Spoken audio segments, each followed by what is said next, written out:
Vamos a Colosenses capítulo 1, versículo 9. Pónganle un título a la clase: el conocimiento de su voluntad. Dice, voy a leer, ¿ustedes me siguen? Dice, por lo cual, también nosotros, desde el día que lo oímos, no cesamos de orar por vosotros y pedir que seáis llenos del conocimiento de su voluntad. Fíjense que el orar unos por otros es algo que es una instrucción de la Biblia. Que oremos unos por los otros. Cristo oró por sus discípulos, ¿se acuerdan? En Juan capítulo 17. Él oraba para que pues, Dios los guardara del mundo, que Dios los dirigiera, etc. Y aquí vemos a Pablo que ora por los colosenses. Ahora, si notamos bien, la oración de Pablo es netamente espiritual, o sea, pidiendo cosas netamente espirituales, ¿sí? Dice, no cesamos de orar por vosotros y pedir que seáis llenos del conocimiento de su voluntad. Aquí la palabra llenos es muy importante, es importante estudiarla, porque dice que él pedía para que ellos fueran llenos ¿de qué? Del conocimiento de su voluntad. Fíjate por la llenura que pedía Pablo. La palabra llenos viene del griego plero, así como suena, plero, y tiene por lo menos dos significados. Uno es ser llenado totalmente con algo. En este caso, del conocimiento de su voluntad. Pero ese ser llenados totalmente con algo implica ser completamente controlados por lo que te llena, ¿sí? Por ejemplo, ¿se acuerdan en Hechos 2? Que dice que los discípulos estaban ahí en el aposento alto y dice que fueron todos llenos ¿de qué? Del Espíritu Santo, ¿sí? Es decir, que fueron totalmente inundados del Espíritu Santo y por lo tanto completamente controlados y dirigidos por el Espíritu Santo. En Hechos capítulo 6, versículo 5, habla allí de un hombre llamado Esteban. ¿Se acuerdan que era uno de los diáconos? Y dice en Hechos 6, 5,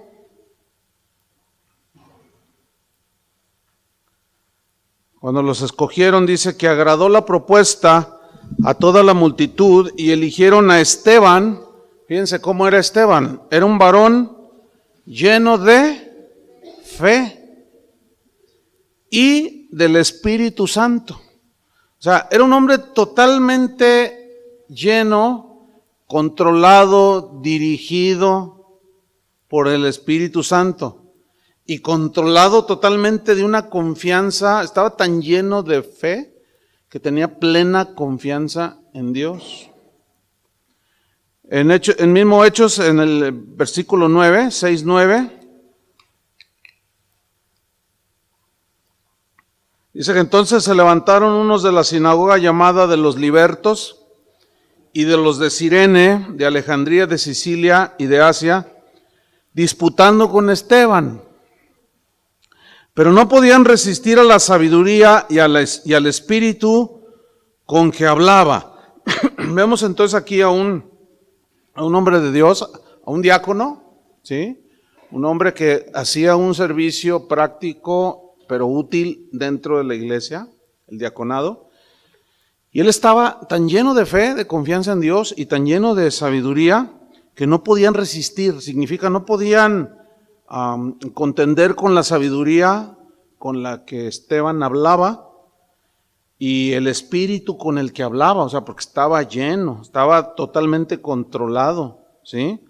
¿Se acuerdan que los fariseos estaban llenos de celos contra Jesús y contra los discípulos? Y esos celos los llevaban a obrar de lo que estaban llenos, con celos, ¿sí? Y les decían cosas y los calumniaban y los acusaban y porque ellos estaban llenos de celos. Los discípulos en la barca, cuando Jesús les dijo pasemos al otro lado, que se vino una tempestad, ¿se acuerdan? Dice que fueron llenos de temor cuando estaban ahí en la barca. Y el temor los dominó, el temor los controló.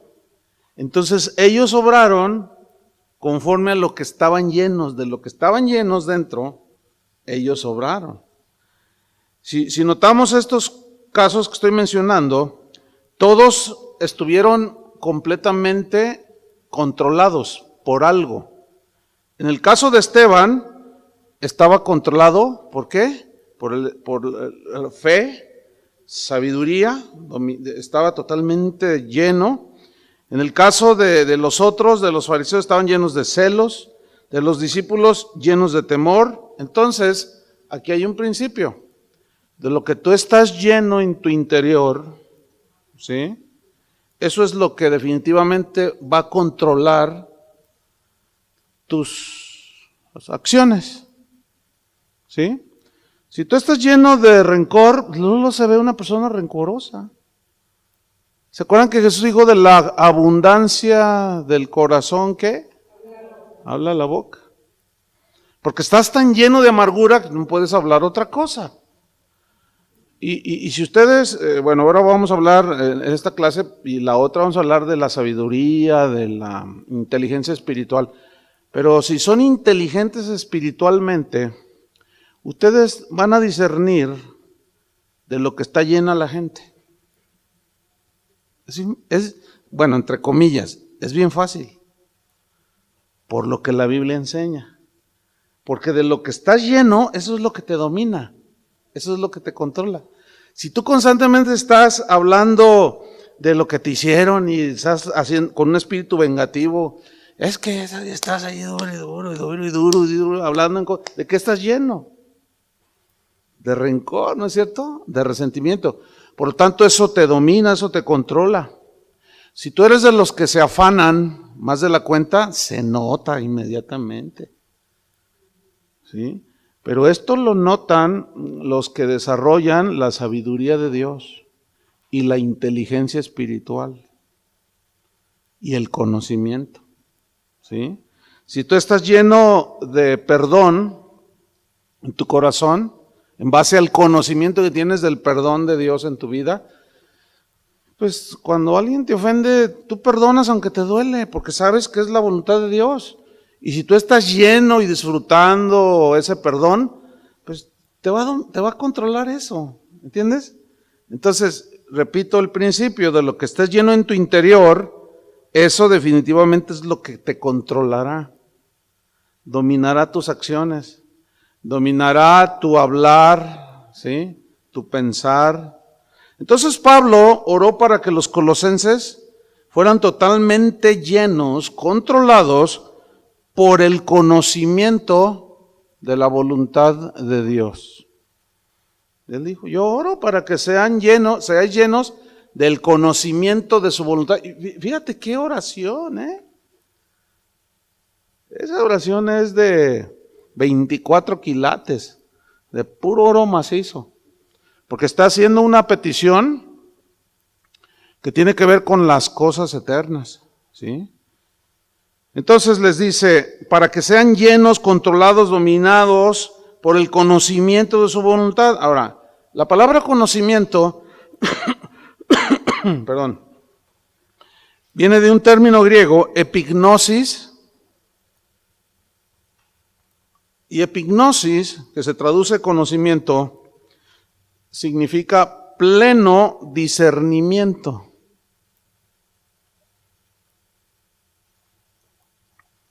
O sea que tú, a medida que vas conociendo y siendo controlado por el conocimiento de su voluntad, tú vas teniendo pleno discernimiento de lo que es bueno y de lo que es malo. ¿Entiendes?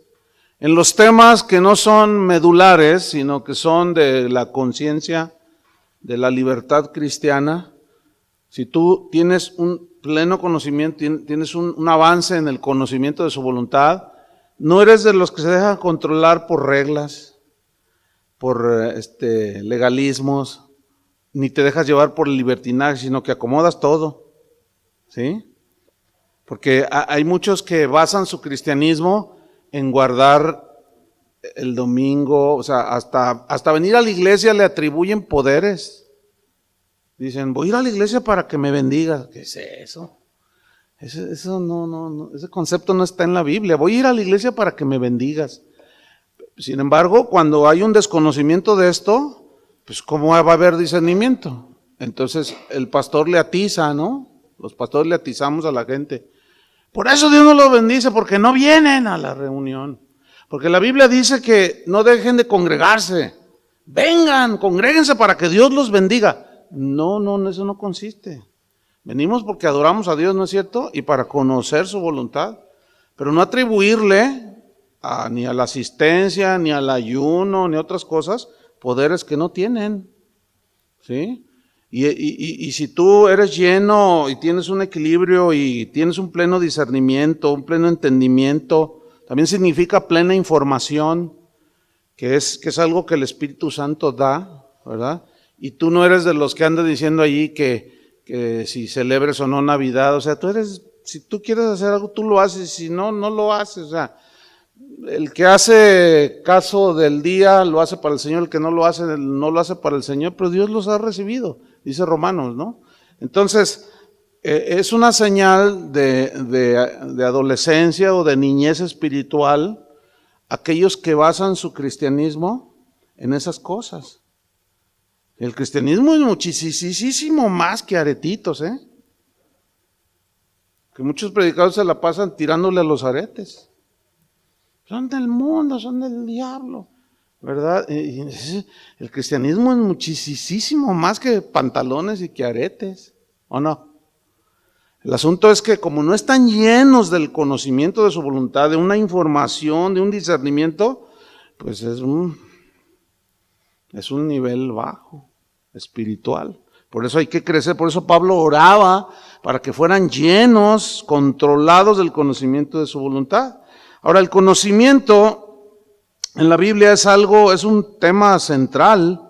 Por ejemplo, en Efesios 1:17 y Filipenses 1:9, para que lo anoten, yo se los leo. Efesios 1:17 dice, para que el Dios de nuestro Señor Jesucristo, el Padre de gloria, y aquí está orando también ahora, pero por los efesios, os dé espíritu de sabiduría y de revelación, o sea que entiendas, en el conocimiento de Él. Fíjate qué oración hizo también por los efesios, para que les diera un espíritu de sabiduría. Entonces vamos a hablar de la sabiduría. Y de revelación en el conocimiento de Él. Hay gente que dice, no, Dios es amor, Él nunca se enoja. No conoce todavía el otro lado. Dios es santo, puro, pero también se enoja. Dice que horrenda cosa es caer manos en un Dios vivo. Cuando dice horrenda cosa, es porque su ira, ¿quién la va a resistir? Entonces también se enoja. Pero muchos en una falta de conocimiento y de sabiduría hablan de un Dios que no es el que presenta la Biblia. Ciertamente es amor, pero también es un Dios de justicia. Por eso tenemos que conocer a Dios en todos sus atributos. En Filipenses 1:9 dice, y esto pido en oración. Noten cuáles eran las oraciones de Pablo. ¿Sí? Si hacemos un análisis de qué es lo que le enseñan a la gente en las iglesias de hoy a orar y a pedir, es una pena, es una vergüenza. Casi todo enfocado a la obtención de las cosas terrenales.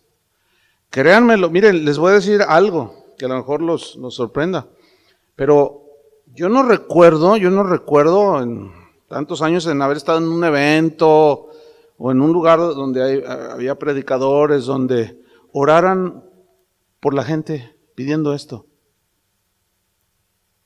Siempre son, que te dé la unción para que tengas poder. Bueno, tú dices, bueno, pero hay cosas, hay mucha gente que tiene fe, tiene dones del Espíritu Santo, pero no tiene sabiduría para ejercerlos. abusan de los dones, los hacen todo un espectáculo. ¿Qué significa eso? Que les falta inteligencia espiritual. ¿Me estoy explicando? Entonces, dice, y esto pido en oración, que vuestro amor abunde aún más y más en ciencia y en todo conocimiento. ¿Con qué fin? Para que aprobéis lo mejor. Aquí aprobar habla de un previo discernimiento, para aprobar lo mejor, ¿sí? A fin de que seáis sinceros e irreprensibles para el día de Cristo. Es decir, que la palabra de Dios, el conocimiento, la sabiduría, la inteligencia espiritual nos ayudan para vivir una vida que agrada a Dios. Entonces, según Pablo, el cristiano, y bueno, el Espíritu Santo, según Dios, el Espíritu Santo, el cristiano debe estar gobernado y controlado totalmente por la palabra de Dios, ¿sí? Porque la palabra de Dios revela la voluntad de Dios, ¿entiende? Por eso es que conocer las Escrituras es de suma importancia para poder conocer al Dios de la Biblia. A mí me preocupa muchísimo cuando escucho a predicadores o a pastores que instruyen a su gente y les digan, no, ¿para qué tanto estudio? Te van a volver loco tanta palabra. Dice. Y luego su frase célebre es, no, acuérdate que la letra mata. La letra mata, dicen. O sea, ellos están dando a entender que si tú estudias te mata la vida espiritual. ¿Qué aberración es esa? O sea, ¿qué cosa tan contradictoria a lo que Pablo hablaba y enseñaba? Vamos a Jeremías 9, 23 y 24. Jeremías 9, 23 y 24.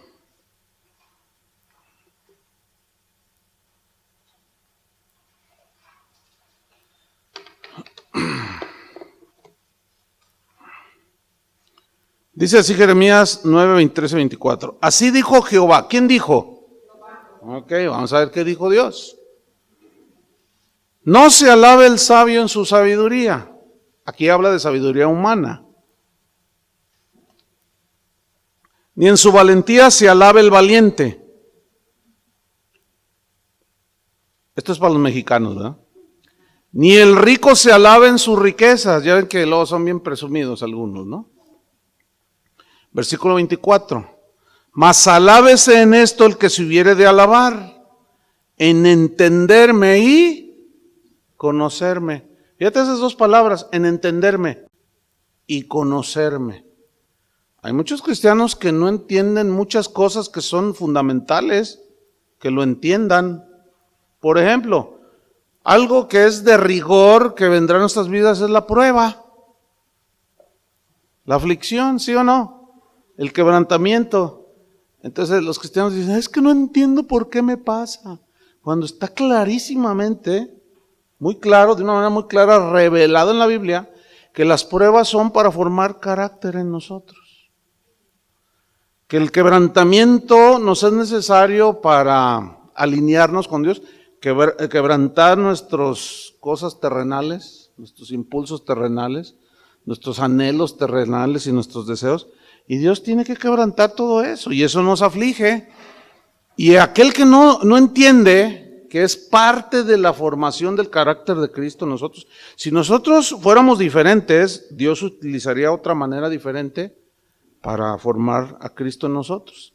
Pero Él lo ha diseñado así, necesitamos el quebrantamiento. Entonces, cuando un cristiano está pasando por una prueba que no entiende, que es parte de la formación de Dios, se saca de onda, ¿entienden? Se turba todo. Ay, ¿por qué? ¿Qué hice mal? Dicen. Ando bien con el Señor. Y otros todavía con menos entendimiento dicen, ¿por qué, Señor, si yo diezmo? El domingo fui a la iglesia, ¿por qué me pasa esto, Señor? No conocen, no entienden. Por lo tanto, su conducta, como están llenos de incertidumbre, la incertidumbre los controla. Pero cuando estás lleno del conocimiento de Dios, tienes otras reacciones, Por ejemplo, dices, yo sé que esto tiene un propósito en Dios. Yo sé que a los que aman a Dios las cosas ayudan para bien. Yo no entiendo a lo mejor ahorita qué será lo que Dios quiere formar en mí o qué propósito tiene. Pero yo sé que Dios va a hacer algo bueno en mí. Y eso habla de un entendimiento, de un conocimiento de Dios, de que Él está trabajando en ti.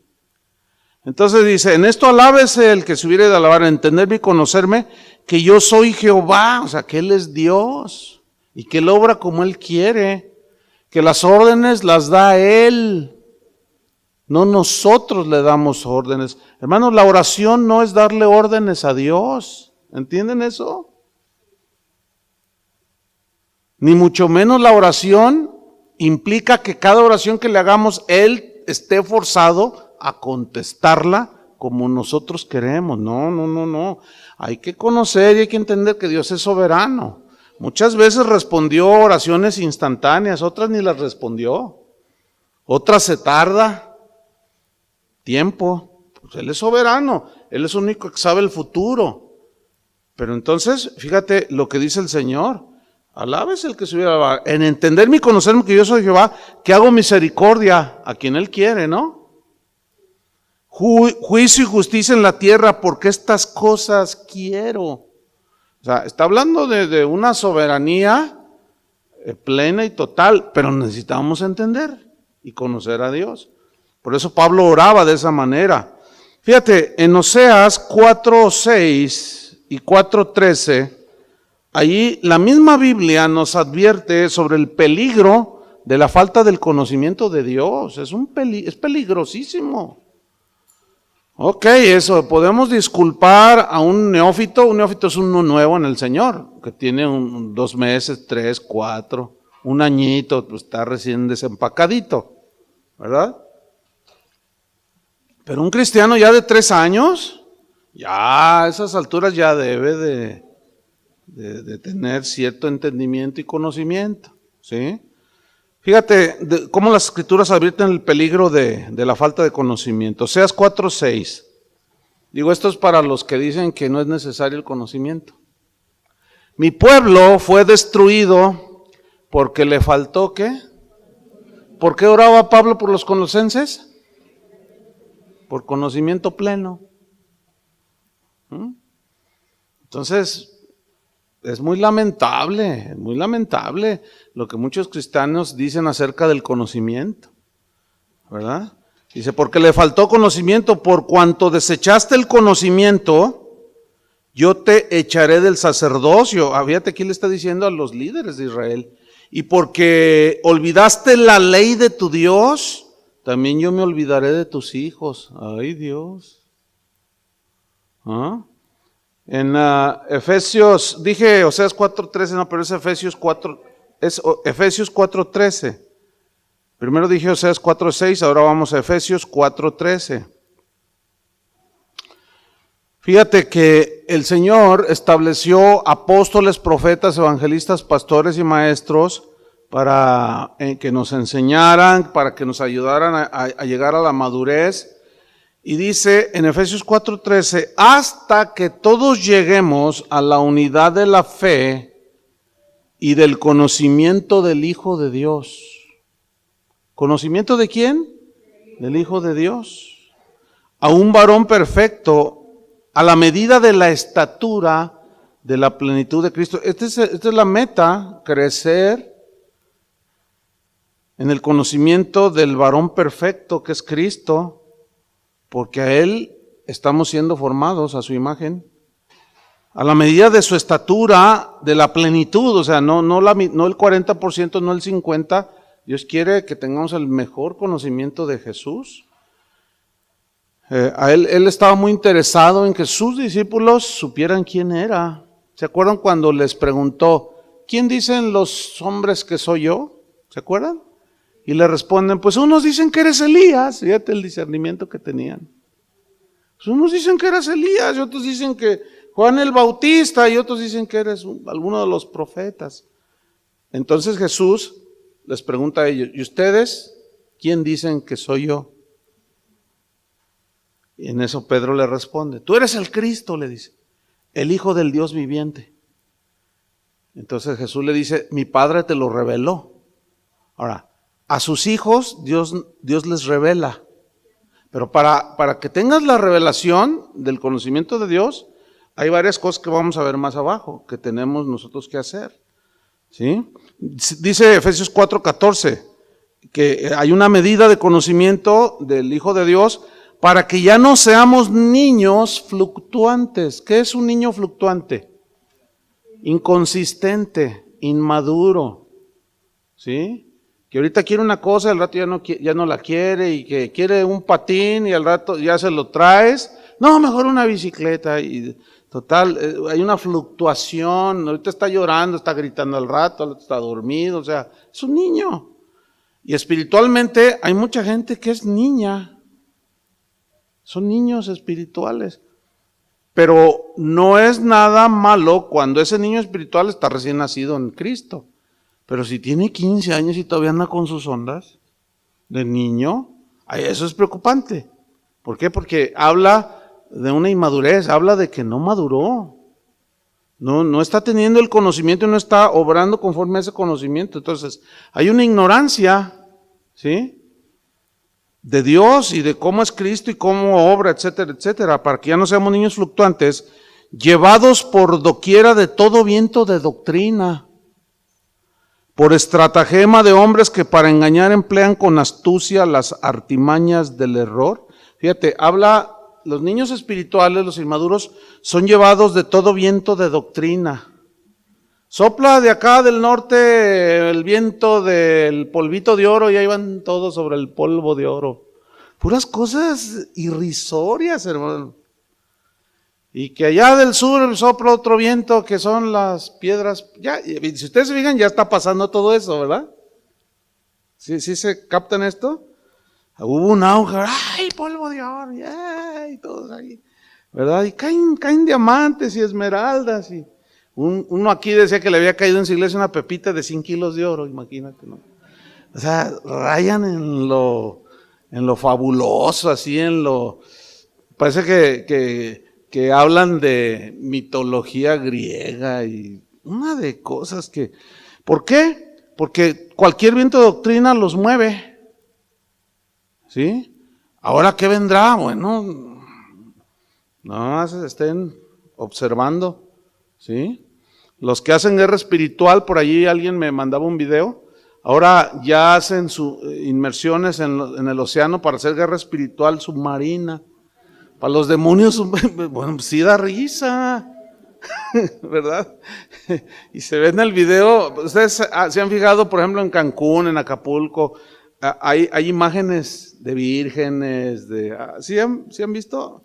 Entonces ellos dicen que pues ahí está el demonio también. Entonces se ve ahí en el video que están ahí atándolo, ¿entienden? Están buceando, ¿no? Y luego se ve uno que le da patadas a una virgen que está ahí. Y luego ya salen, ¡oh, qué tremenda victoria! Ya atamos a los espíritus submarinos. Han de ser anfibios, porque duran ahí y luego se salen, ¿verdad? Y tú dices, bueno, entonces los que viven en el desierto pues no pueden hacer guerra submarina, no más los que viven en la playa. Entonces, no, por favor. Y bueno, ¿qué vendrá después? ¿Quién sabe? ¿Verdad? Pero dice que esta gente, hombres que hacen estratagemas, estrategias para engañar y emplean con astucia las artimañas del error. Ahora bien, ¿a quiénes engañan y a quiénes les ven la cara? Así en buen mexicano, ¿a quiénes? A los inmaduros, ¿entienden? A los que no tienen discernimiento. Asumen que porque es algo así muy, muy espectacular, dicen, ¡ay, qué tremendo, es poderoso eso! ¿Verdad? El otro día me mandaron un correo, pastor, me urge saber su opinión respecto a aquellos que se van al infierno. Entonces, bueno, mi opinión es que pues se ha de sentir re feo, y ya. Pues, ¿qué voy a opinar de eso? Pues, las experiencias personales son muy personales. Yo no dudo que haya experiencias de muchos tipos, pero las experiencias personales no deben ni de predicarse. Se pueden mencionar como una ilustración, nada más. Pero mucha gente los pone como mensaje central y sustituyen, por ejemplo, la predicación de la palabra con un testimonio que dura 1 hora y media, dando detalles de cómo fueron a a las Bermudas a hacer guerra submarina, ¿entienden?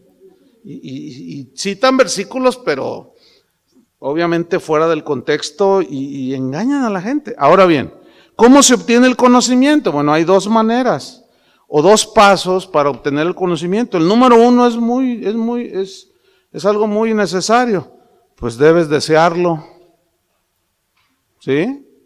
Pues si tú no deseas el conocimiento de Dios, como paso número uno, pues no vas a hacer el paso número dos, que es escudriñar las Escrituras. Si tú te conformas con lo que oyes y luego oyes a esos guerreros submarinos, pues imagínate, ¿no? El asunto es que como ellos dan fórmulas, los seres humanos somos muy dados a la receta, ¿entienden? A la fórmula, no tanto a la guía del Espíritu Santo basada en la Escritura. Entonces, número uno, hay que desearlo. Juan 7:17 dice así: el que quiera hacer la voluntad de Dios. Yo les pregunto, ¿cuántos quieren hacer la voluntad de Dios? Fíjate cómo dice el que quiera, porque no todos quieren. No todos quieren. Hay un pastor que está corrigiendo sus doctrinas erradas y está muy apenado y una convicción tremenda del Señor. Y claro, empezó ahora a predicar el evangelio. Y claro, a mucha gente o a algunos de su congregación no les gusta porque andan mal. Y entre ellos su líder de alabanza, me está diciendo este pastor ahora durante la conferencia que vino, y le dijo, ¿sabes qué, pastor? Yo mejor renuncio. ¿A qué renuncias? Dice, no, es que está muy duro como lo estás planteando ahora. Antes estaba suave.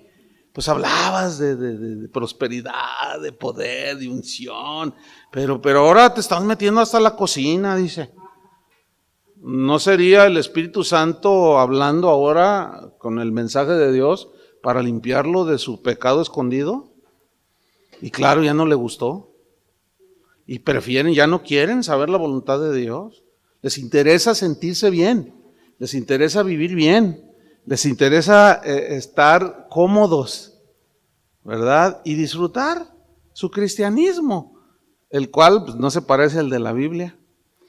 Entonces dice, el que quiere hacer la voluntad de Dios conocerá si la doctrina es de Dios, o sea, si la doctrina que Jesús estaba predicando es de Dios, o si yo hablo por mi propia cuenta, porque ustedes recordarán que cuando Jesús hablaba y predicaba, unos creían, se arrepentían, como la samaritana, Nicodemo y otros, pero otros se rebelaban. ¿Se acuerdan del joven rico cuando el Señor le dijo lo que tenía que hacer? Dijo, no, yo no doy nada, ahí nos vemos, y se fue triste porque tenía posesiones, no estuvo dispuesto a hacer la voluntad de Dios. Obviamente en ese momento se cierra la puerta del conocimiento. Entonces, como requisito número uno, tienes que desear conocer, ¿sí?, la voluntad de Dios. Y número dos, para conocer la voluntad de Dios, tienes que estudiar las Escrituras. Tienes que escudriñar las Escrituras. No es que no hay vuelta de hoja, ¿verdad? En Juan 5:39, el contexto ahí es que los fariseos rechazaban a Jesús. Le recriminaban que él se hacía hijo de Dios. Cuando ellos en la sinagoga hablaban de que vendría el Mesías, ¿no es cierto? Y lo tenían enfrente y no le creían. Entonces Jesús les dijo en Juan 5:39, si quieren saber si soy yo o no soy yo, escudriñad las Escrituras.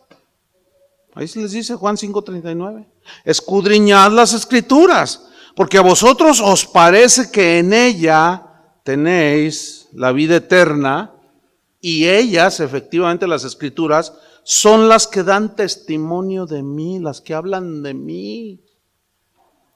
Fíjate cómo es el asunto, ¿eh?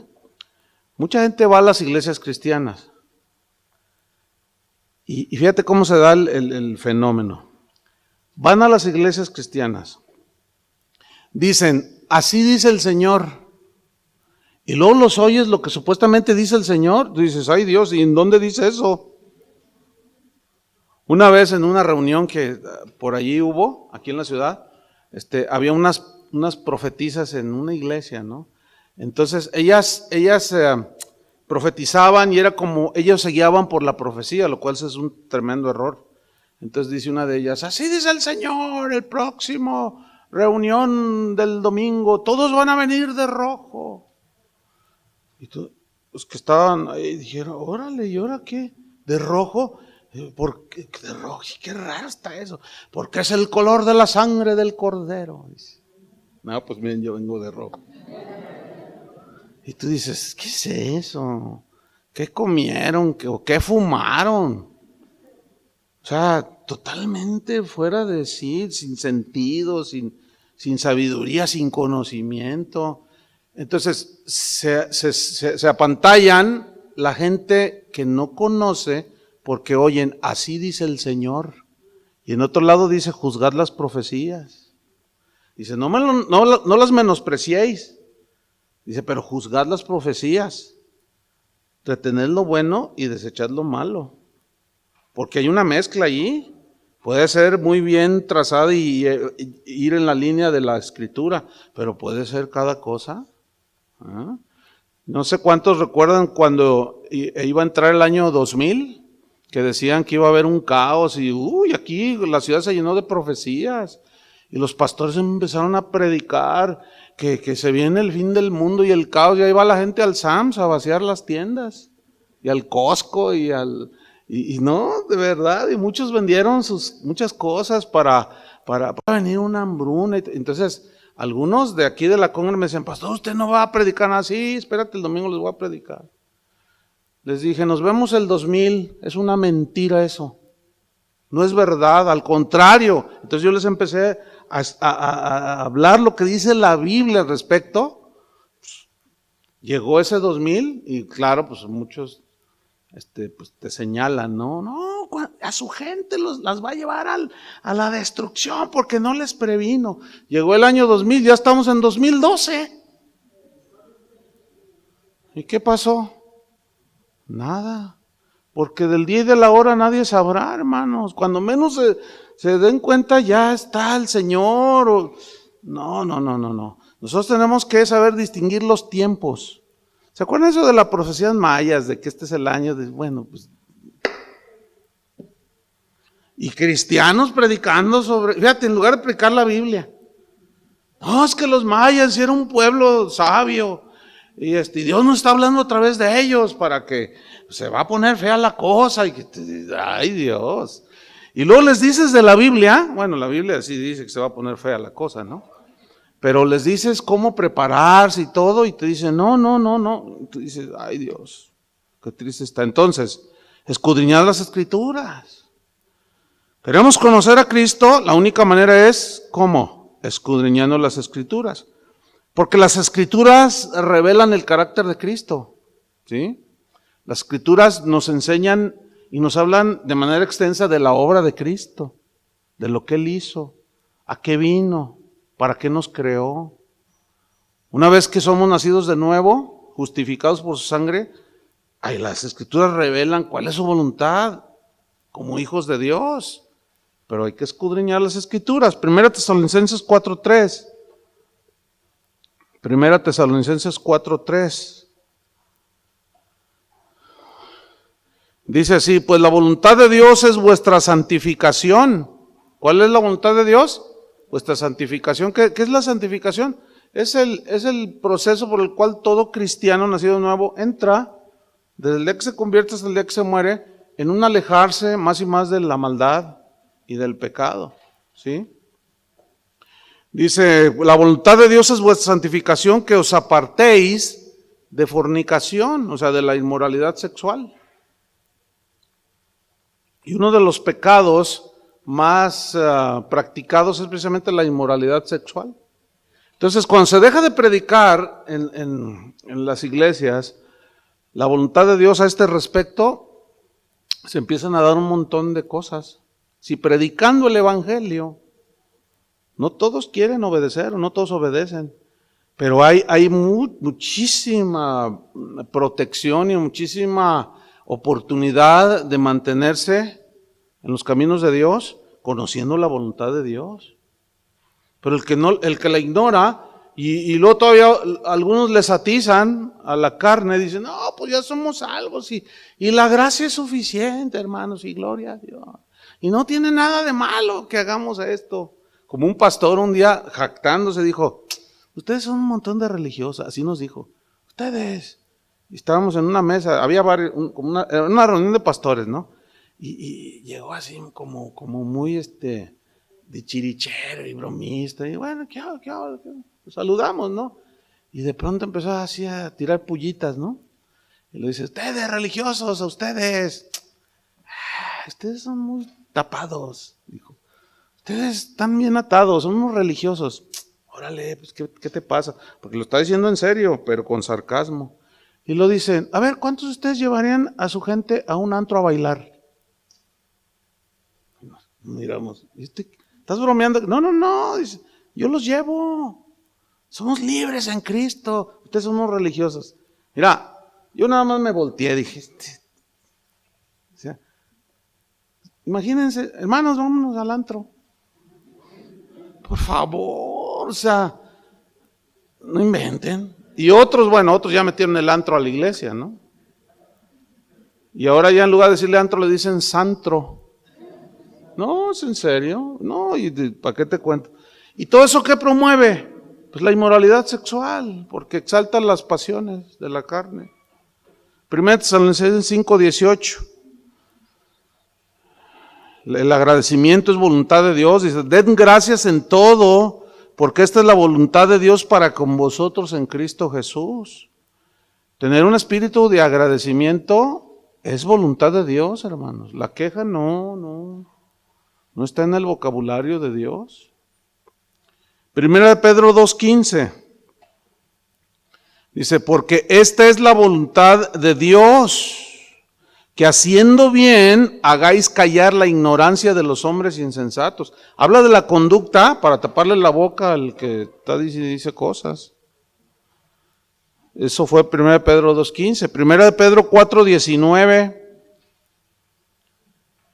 1 Pedro 4:19 dice, de modo que los que padecen según la voluntad de Dios, ay, ¿cómo? No es voluntad de Dios que padezcamos. ¿Y qué dice allí? Bueno, ¿a quién le vamos a creer? Alguien tiene que estar equivocado. Y me temo que Dios no se equivoca, hasta donde me alcanza mi cerebro de entendimiento. Los que nos equivocamos somos nosotros, los que decimos tonterías somos nosotros, pero Dios ya lo dijo aquí, de modo que los que padecen según la voluntad de Dios, encomienden sus almas al fiel Creador y hagan el bien. Aquí el contexto es la persecución y había padecimiento, había la calumnia, venía el padecimiento, sí, el sufrimiento, el dolor, la tristeza, pero está dentro del plan de Dios para formarnos y quebrantarnos y muchos propósitos que nos tomaríamos toda una clase. Pero ahí está, esos son solo unos ejemplos. Ahora volvamos a Colosenses 1:9, porque dice, no cesamos de orar por vosotros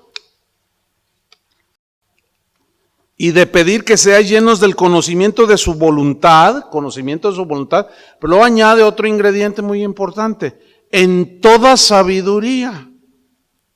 O sea, conocimiento de su voluntad, pero una vez que lo obtienes, necesitas sabiduría para aplicarlo.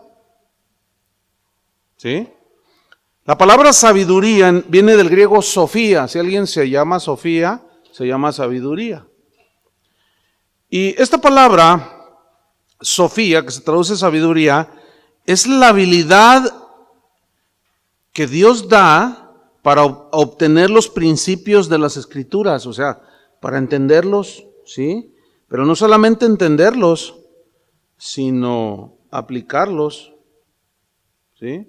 Fíjate, hay mucha gente que tiene conocimiento, pero no tiene sabiduría para aplicarlo en el momento exacto, ¿sí? Es como esto, mira, la medicina, por ejemplo, hay inyecciones que son peligrosas si no son la cantidad adecuada, en el lugar adecuado, de la manera adecuada, no se puede pasar, etcétera, etcétera. Entonces, alguien puede tener un conocimiento, pero si no tiene sabiduría para aplicar el conocimiento y es indolente e irresponsable, los médicos se encuentran con demandas por negligencia médica, o sea, son descuidos. Y luego dicen, ¿y cómo fue el asunto? Pues es que le inyectó esto, pero entonces otro dice, ¿pero cómo? ¿El doctor dio esa instrucción? Sí, dijo que tantos miligramos de esto. No, eso hace una reacción mortal con quién sabe qué. ¿Cómo se le ocurrió? Fíjate, debido a muerte. ¿Sí? Hay gente que, por ejemplo, si tú tienes conocimiento que los ídolos, como dice Pablo a los Corintios, no son nada, pues ¿qué son? Nada. Pero ahora necesitas tu sabiduría, ¿sí? Para saberte conducir, porque algunos van a la casa de su abuelita y pues la viejita está llena de ídolos. Entonces llegan, abuela, el niño de Atocha es satánico, y enfrente de ella, ¿verdad? Y entonces eso lo confunden con celo. Con celo. Y si ustedes son observadores e inteligentes espirituales, de eso vamos a hablar ahorita, cuando Pablo entró a Grecia, que estaban todos los altares de los dioses, no se los tumbó a pedradas, ni les dio patadas como los guerreros submarinos. No, él sabía que si hacía eso, corría el riesgo que lo mataran. O sea, y con sabiduría dice que su espíritu se enardecía, viendo la ciudad entregada a la idolatría. Pero de pronto dice que vio una inscripción y dijo, ay, y dice, había un altar que decía, al Dios no conocido. Y dijo, no, de aquí soy. De este les vengo a hablar yo, les dijo. Y les empezó a hablar de Jesús. Y dijeron, ay, órale, esto está bueno. Y lo tomaron, lo llevaron al Areópago, que era donde disertaban todos los filósofos. Era un anfiteatro allí de un lugar con una acústica impresionante, que podían estar varios miles sentados y sin esfuerzo se oía por la acústica. Yo he estado en algunos lugares de esos y he hecho la prueba de acústica y hablando así bien quedito, así, por ejemplo, así quedito, despacito. ¿Me escuchas? Y me escuchan hasta atrás. Dices, pero sin micrófono, ¿eh? Dices, así, ¿me escuchas? A ver, ¿qué estoy diciendo? Te escucho perfectamente. O sea, son lugares de acústica perfecta, le llaman. Han dicho los estudiosos de esto que el sermón del monte que dictó Jesús, ahí en las laderas en Jerusalén, tienen acústica perfecta. Y como el Señor es el creador de todo, ¿sí? Curiosamente dice que estaba en el monte y se sentó y vinieron sus discípulos y habló de arriba hacia abajo, con una acústica perfecta, porque se reunían miles y no había micrófonos, ¿verdad? Entonces, fíjate, en toda sabiduría e inteligencia espiritual, dice el texto, no cesamos de pedir que seáis llenos del conocimiento de su voluntad, pero luego añade sabiduría, pero luego añade otra cosa más, que es inteligencia ¿qué? Espiritual. Ahora, la inteligencia espiritual, esta frase se deriva de sunesis, del griego sunesis. Y bueno, es un término que se refiere a la aplicación de los principios bíblicos a la vida cotidiana, que es como el ejemplo que yo les presenté de Pablo. ¿Sí? Es un término que se refiere a la aplicación de los principios bíblicos a la vida cotidiana y tiene que ver mucho con conocimiento. El conocimiento requiere pues sabiduría, sí, para saber el momento y cómo, y la inteligencia espiritual, pues a la aplicación de esos principios. Entonces, fíjate, la mente que está equipada con sabiduría e inteligencia espiritual, pues imagínate, ¿no? Se sabe conducir en la vida cotidiana, en los asuntos familiares, en los problemas de negocio, en los asuntos de negocios, en las situaciones que se presentan. Cuando tú no sepas qué hacer, pídele a Dios sabiduría, porque se entiende que tú estás obteniendo un conocimiento, ¿sí? Entonces tú dile, dame sabiduría, Señor, dame inteligencia espiritual. ¿Cómo tratar? Hay veces que que me pregunta gente, pastor, tengo mi hijo adolescente y me pasa esto con él, esto y esto y esto. ¿Qué debo de hacer? Entonces, no hay un patrón en la Biblia que diga, mira, todos van a hacer esto, por lo tanto, darles esta receta.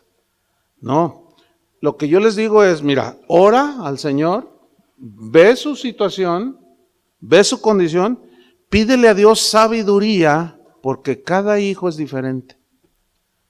O sea, la manera en que yo traté a mis hijos cuando eran adolescentes va a ser bien distinta a tus hijos. Créemelo. O sea, esto es porque todos somos individuales, somos diferentes. Entonces, no, a veces yo escucho testimonios que tú dices, ay Señor, bueno, es lamentable porque luego lo quieren encajonar todo. Quieren hacer recetas de la experiencia. No, yo a mi hijo, cuando estaba dormido, yo iba y le ponía la mano y oraba por él y se portó re bien. Entonces, la señora que está allí oye y quiere fórmulas, porque no sabe, y entonces todos los días le pone las manos y a veces y la agarra. ¿Qué estás haciendo? ¿Me estás haciendo brujerías o qué, mamá? No, hijo, estoy orando por ti. No quiero que eres por mí. Y luego, no me funciona. ¿Por qué no me funciona? Y luego el otro le atiza, es que has de estar en pecado. Entonces, hasta duele la cabeza. Y a veces me siento como Kiko, me desespero. Pero eso tiene que ver con la enseñanza, hermanos. Sin duda, tiene que ver con la doctrina que se le imparta a la gente. Entonces, si no es la sana doctrina, si no es la palabra de Dios, ¿cómo va a haber sabiduría? ¿Cómo va a haber inteligencia espiritual? Ahora, ¿qué es lo contrario de la inteligencia? La torpeza. O sea, la inteligencia te hace conducirte, pero alguien que no es inteligente, que es torpe, se conduce mal. Lo mismo sucede en el ámbito espiritual, hermanos. Es una torpeza espiritual lo que muchos cristianos hacen. Les falta inteligencia espiritual. No saben cómo solucionar los asuntos. Miren, hay pastores que cuando se les hace bolas al engrudo, como decimos acá en México, que los problemas así en la iglesia, lo mejor es, dicen, no, ¿saben qué? El que no le guste que se largue de aquí. Pero yo voy a seguir con esto. Y aunque le demuestren que hay una desviación, no, aquí yo mando. Entonces, en el consejo les falta tanta sabiduría, tanta inteligencia espiritual que hay Dios. Bueno, vamos sobre el final. Entonces, la sabiduría te ayuda pues a aplicar el conocimiento, ¿sí? Tu conducta, escoges la mejor situación, etcétera, etcétera. Por ejemplo, Daniel 1:17 dice, a estos 4 muchachos Dios les dio conocimiento. ¿Se acuerdan de Sadrach, Mesach, Abednego? Sí, Daniel mismo. Dice, a estos 4 muchachos Dios les dio conocimiento de Dios, conocían a Dios, e inteligencia en todas las letras y ciencias. ¿Qué significa eso? Cosas de la vida cotidiana. ¿Sí? Y Daniel tuvo entendimiento en toda visión y sueños. Esto habla de los asuntos espirituales. ¿Sí? Aunque hay que entender que en el Nuevo Testamento ya esto ha cesado en una medida casi total. ¿Sí? ¿Por qué? Porque ahora somos guiados por el Espíritu Santo. ¿Sí? En base a la palabra. Entonces la sabiduría nos ayuda a aplicar el conocimiento en nuestra vida cotidiana, ¿sí? Y un mayor conocimiento de Dios aplicado con sabiduría, con inteligencia espiritual, pues se traduce en una vida cristiana más plena, que agradará a Dios. Por eso Pablo oraba de esa manera. Oro para que sean llenos del conocimiento de su voluntad. Pero oro para que Dios les dé sabiduría e inteligencia. Escriban un ejemplo en Primera de Reyes 3:7. Primera de Reyes 3:7 al 30. Bueno, 3:7 al 10. Y